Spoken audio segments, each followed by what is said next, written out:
if you ask somebody a question, you're going to get an answer.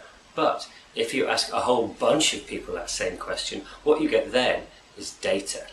Now, we can classify the data that we collect into two distinct groups. The first one we're going to call qualitative data, and that is data where we're using words and language to describe something. For example, you may conduct a survey amongst your friends on what their favourite ice cream flavour is.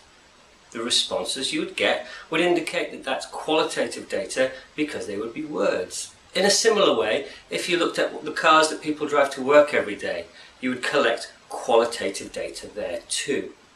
Now, quantitative data, the responses you get from asking a question, are numbers.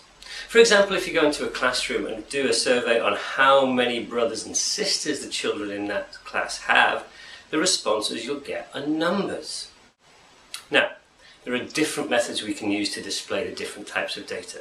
For qualitative data, we can use pie charts or bar graphs. For quantitative data, well, we can still use bar graphs, but we can also use box plots, or maybe a histogram would work better, or perhaps we want to display it in a line graph. Now, there are other ways of displaying data, both qualitative and quantitative, but these are the methods that we're going to be looking at mostly in this course, so let's take a little bit of time now and look at each one in turn.